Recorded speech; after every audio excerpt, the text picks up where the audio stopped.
Welcome into Varsity 4. We're a day later because of the tragedy at Florida State. And of course, we want to send our thoughts and prayers to everyone in Tallahassee. That's why we're here on a Friday night doing our Varsity 4 show. So let's start with how we always start Varsity 4 with our vibe check segment. Now, we asked some of the players, some of the girls basketball players, if any of the athletes had an on-the-court nickname, and if not, what they think that nickname would be. So we're going to start with Hilliard's Alyssa Hallman. She says, my younger teammate gave me the name Big Muscles, and Kyle Ashley does such a good job with our graphics. Yes, he did. That figurine definitely has some big muscles. Yes, man, and she was a really good player. I don't think Alyssa looked like this on the court, but she was an assassin on the court for the Red Flashes. Great year for her.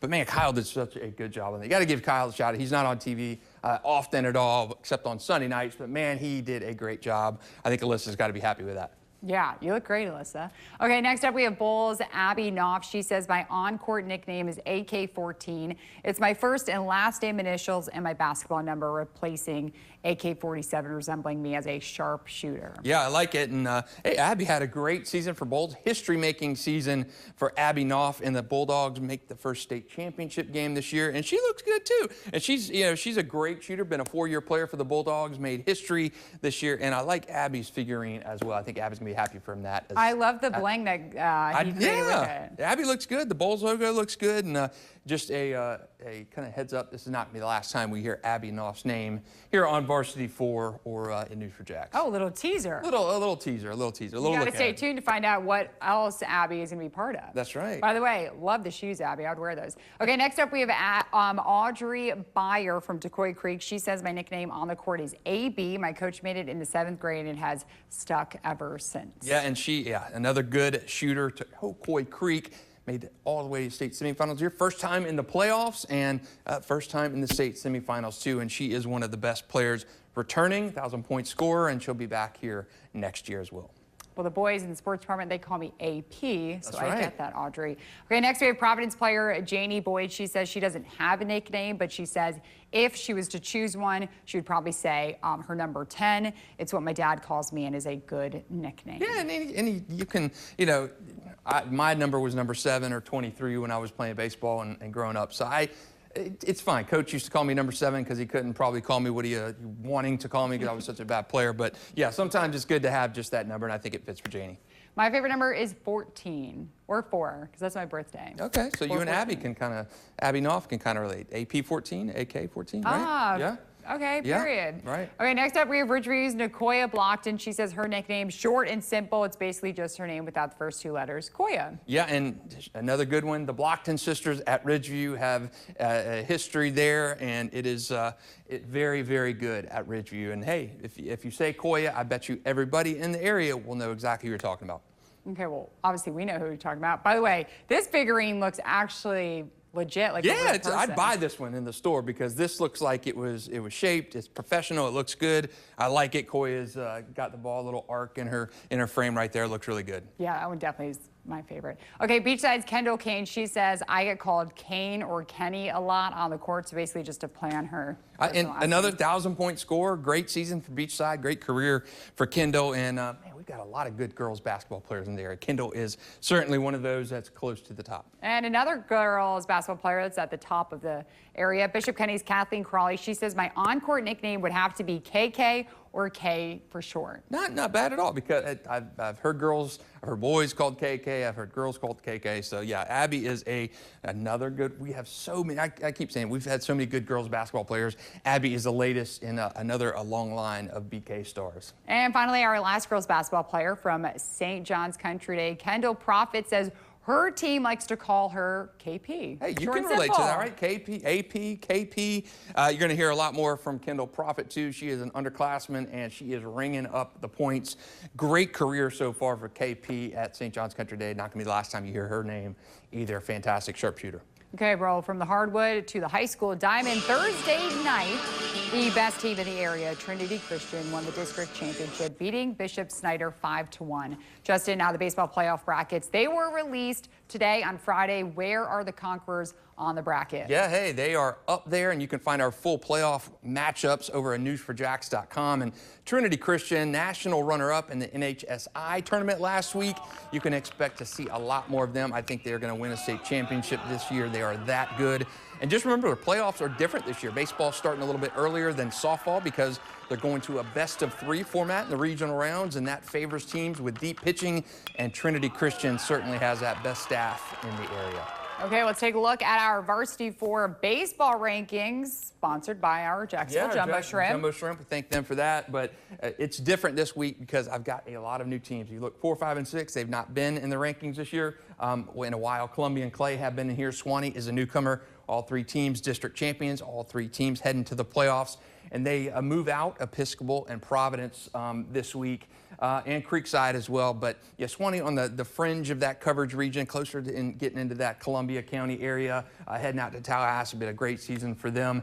Columbia, good team, played the second most difficult public school schedule in the area behind Creekside.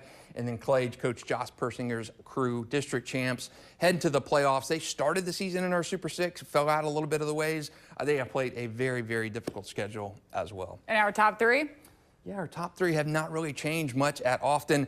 Trinity Christian, you saw those highlights here. They beat Bishop Snyder last night, 5-1 to win the district championship. They're 23-4, unquestionably the best team, if not in just our area. I think in the region, Gainesville Buchholz probably has something to say about that. But Trinity Christian won. They've been wire to wire all season long. Bishop Snyder, even though they lost, they had like a 12-game winning streak come to an end against Trinity Christian. Cody Bichelle is hitting homers like crazy, 9 home runs. Leads the area, and St. John's Country Day, reigning 1A state champ. They're going to be back at the top, #1 seed in Region 108, actually #1 seed in the entire state. So Tom Lucas's crew has a good shot to go back-to-back. So those 3 teams have been in our top 3 for quite some time. Okay, before we go to break, let's take a look at our Super 6 softball rankings, also sponsored by the Jacksonville Jumbo Shrimp. Yeah, and I've got a tie at number 6 this week, Episcopal and Middleburg.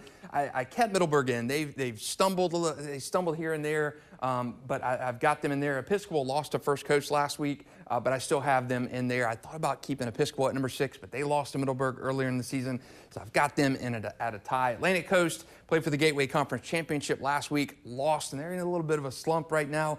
They lost to Matanzas as well this week. Fort White staying anchored at number 4. 3-2-1. Matanzas moving all the way up. They're unranked as recently as 3 weeks ago. They are 17-1 and just absolutely cooking with gas.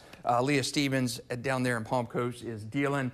Baldwin Gateway Conference champ. They are at number 2, and then Baker County back up to number 1. Did kind of musical chairs this season in softball. A lot of good teams. Playoffs, remember, they don't start for a couple more weeks. Baseball starts next week just because that best-of-3 scenario that's new this year. Okay, so to all of our baseball teams heading into the playoffs, good luck. We'll be rooting for you, and of course, you can find all the coverage right here on Varsity 4. But coming up after this break, a local high school boys lacrosse player helped his team advance in the playoffs after a last-second goal. Highlights of the game winner and what makes this player unique next on Varsity 4. Welcome back to Varsity 4. Now, this was the second year for Fernandina Beach's boys lacrosse program. They lost Tuesday to McClay in the second round of the district playoffs. But recently, the Pirates played Paxton. The game went into overtime, and take a look at this. One of their standout attackmen, sophomore Luke Beckstrom, scored the game-winning goal. What makes Beckstrom's story even more remarkable is that he consistently played at a high level with a prosthetic leg, Justin. Man, that is incredible. The story, I mean, to play lacrosse, varsity lacrosse in high school, anyway, it's tough to do that, especially against teams that have been doing it for a long time. But man, Luke with 24 goals this season, and yeah, great story there for that young man. Okay, well, the Pirates fell in the district tournament, but all 6 of our Super 6 boys lacrosse teams are locked into the playoffs, which begin next week, Justin. That's right. You know, playoff brackets out as well in our Super 6, and not a lot of movement right here. Fletcher at 6, Creekside 5, Nice 4, Bowles 3, Episcopal 2, and Ponte Vedra 1. Ponte Vedra looked really good. Probably our best hope for a state champion this year. They had a big win over Nice, probably as good as they played this season in that 18-8 win. So Ponte Vedra, I think, to me, our area's best hope for a state champion. And in the Super 6 girls lacrosse rankings, not much movement at all as well. Not as much. And, you know, our top 6 teams are such a really big line of delineation between those top 3 teams and then the rest of them. To Coy Creek at number 6, St. Augustine at 5, Bowles 4, and our top 3 teams, Bartram Trail going for a 4-peat state championship this year, Ponte Vedra 2, and Episcopal 1.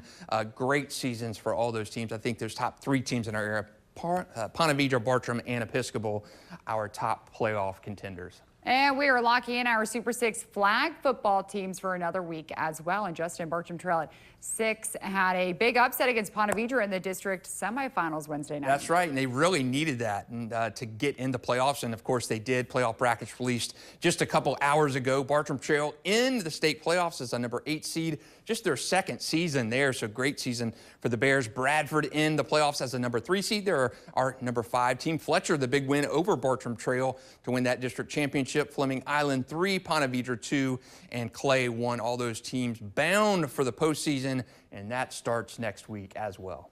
Okay, well, wrapping up in 1 week is the 2025 NFL Draft. Now, we won't be here next week because, of course, we'll be live at Lemon Bar for our draft show. But we have a handful of local prospects who played high school football right here in the First Coast. And now we're there eagerly waiting to hear their name called during the 7 rounds. Now, just in honor of the draft, let's throw it back to 2 local stars who are surely going to have their dreams come true next week. So we'll start with Jalen Rivers. I love Jalen Rivers, a big offensive lineman at Oakleaf during his time. And of course, he went to Miami, had a great career down there. I covered his signing. He was just a good story, really good young man at Oakleaf, kind of a building block over there, and he is projected to go late day 2 and maybe early day 3 of that draft. So big offensive lineman, standout career at Miami, and he is going to be moving on to the next level. Congratulations to Jalen. And my last station, I covered the University of Illinois, and Pat Bryant was a freshman my last year covering the Fighting Illini. Yeah, and he is such a good story. I had a chance to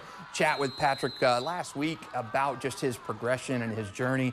And Patrick is a kid who, in high school, he could have gone to bigger school. He was the transfer portal era in high school was long since been open. He was a guy that could have gone anywhere in this area. He stayed at Atlantic Coast, a school with 0 tradition at that time. He built a resume there, was a fantastic player for the Stingrays. He goes on to Illinois and has a fantastic career there. Again, same thing. He could have gone to a bigger school, and he said his loyalty has been so big to him, and I love hearing stories like that. So good to see Patrick Bryant. He is about to realize his NFL dream too.